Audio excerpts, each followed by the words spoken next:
Recently, I spoke to a friend about children, and entwined inside that conversation was a discussion of legacy, which is actually the focal point of this discussion. And I just happened to mention that I don't want my own kids. I'm quite happy to adopt somebody else's kids, those that have been abandoned, of course. Oh, I see you've got a pair of twins there. I'll have those, thank you very much. Just see them on the street, like, you know. I don't mean that. I just mean obviously going to some kind of NGO who are offering children who have been abandoned by their parents. And it's not probably the first thought that anyone has, because you fall in love and then you want your own children, of course. And this isn't a judgment against any of you, please. This is just my own personal philosophy. But I think it's selfish to bring someone into the world when somebody has already been brought into the world and they need love and attention. And so that's where I want to focus my masculine energy. And ultimately, whoever you do decide to love and they reciprocate as a young person, as a younger person from the next generation, they will in turn love you back and then look after you as you shuffle off your mortal coil, and they'll have your best interests at heart. And then it got me thinking about legacy, because if I adopt a child, then hopefully it will take my name, although it doesn't have to, but it can take my name. But to me, it's just as valid as a blood child, so to speak. That child will hopefully be appreciative and grow up and know me as that person in their life who gave them a better opportunity at life. But then it got me thinking in the opposite direction, where I looked back on my grandparents and I wanted to think about and know who my great grandparents were. But with my granddad, he died when I was 5, and I have one memory of him, and that's when I was dancing with some life-size doll that you could attach to your feet so it copied your movements. And I can't remember if it was a present or not, but anyway, I do remember my dad and his dad talking in front of me, watching me. And then I only have photos of my granddad. I think my sister has them actually. I don't actually have them here. And I only have these photos. I don't know who he is other than his name, which is John, by the way, just like my dad's name, John, and my name is John. Because the firstborn son has got to be called John. It's a family tradition, but I'm going to break that tradition, because I'm going to get someone who obviously is Chinese, and they're not going to be called John. That would just confuse everybody. But I asked my grandma and my dad. Actually, I start with my dad.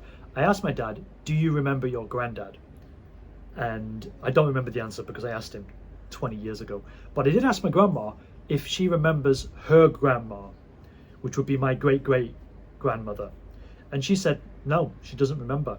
So if you go far back enough in time,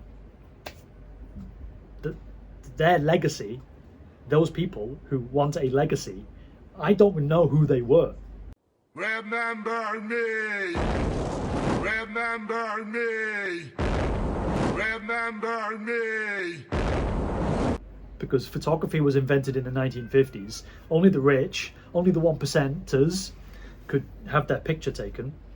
And pictures of my granddad exist. There could be some video of my grandma, could be, because she died much later than my granddad. But that's to say, basically, that there isn't a lot of recorded media about them. So, without actually speaking to them directly, I won't know who they are and what they did with their lives, so that I could be here right now, strumming away on YouTube, talking to you. Because that's their legacy, isn't it? And then I thought about my legacy, but your legacy. Yes, your legacy. Because we all want to be remembered, in a sense, and it's going to be so much easier to be remembered now, because even if you haven't got a YouTube channel, there's tons of video that you're creating, tons of photography that you're partaking in every day. And the size of all of that, I hate the word content, but all of that digital media is going to be collected by you. But then when it's your turn, our generation to sort of die, what do we do with that? And I was thinking, do your children inherit that? Or do you want to get it deleted? If you delete it, then I guess problem solved. But if you don't, then you're saving it for your child, which is fine. But at the same time, your child is also making their own photography and video. And then they're going to maybe pass that on. They're going to share. And maybe you can already see the problem here.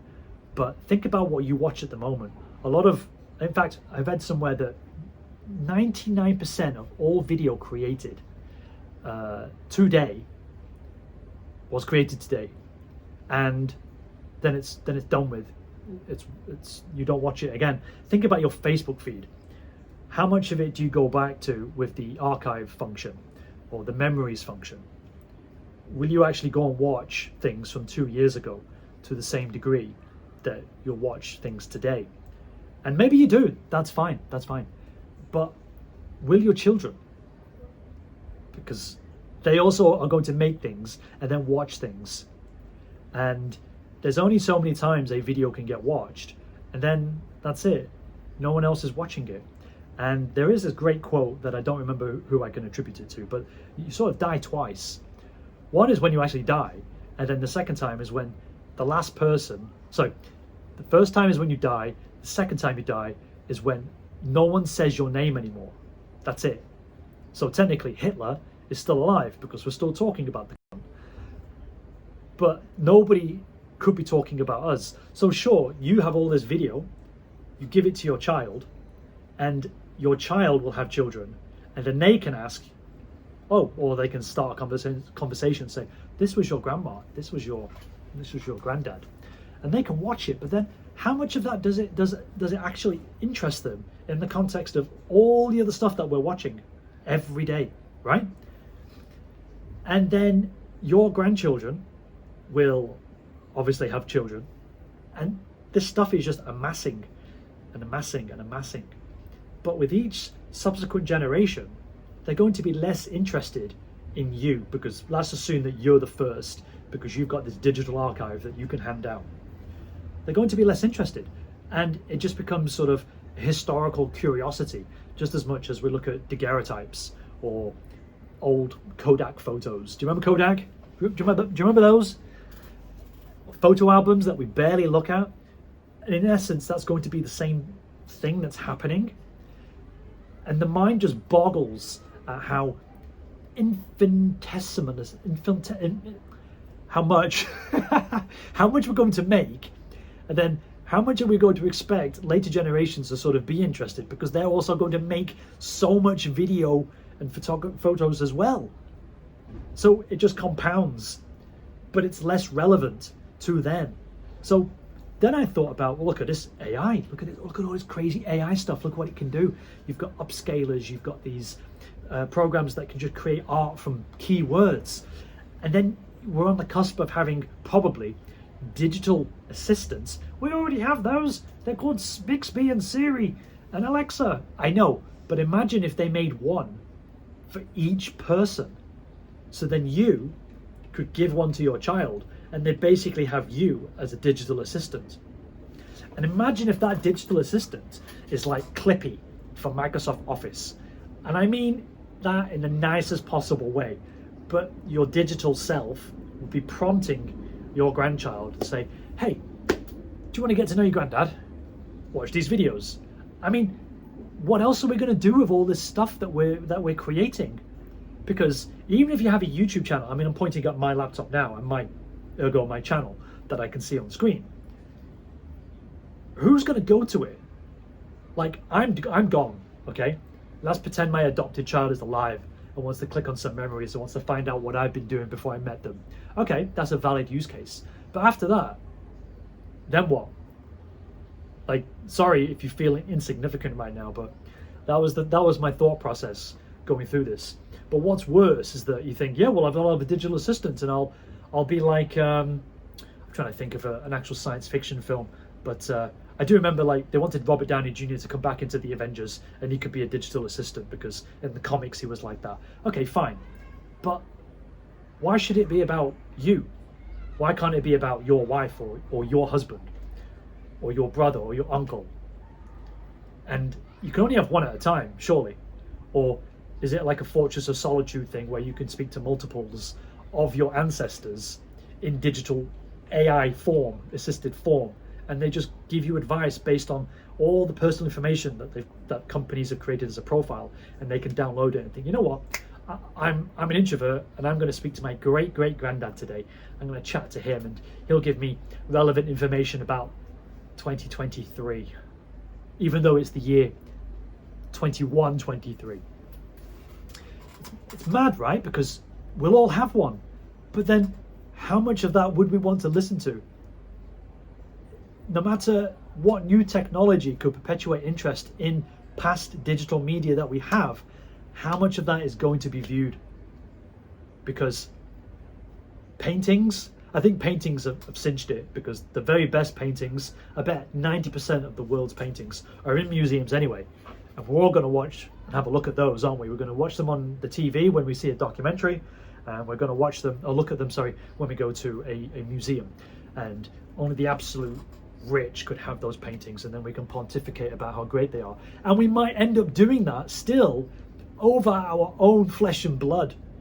You know, the people who created a legacy so that we could be here today.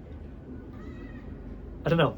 It's fascinating to me what we're going to do with all of this stuff after we've gone.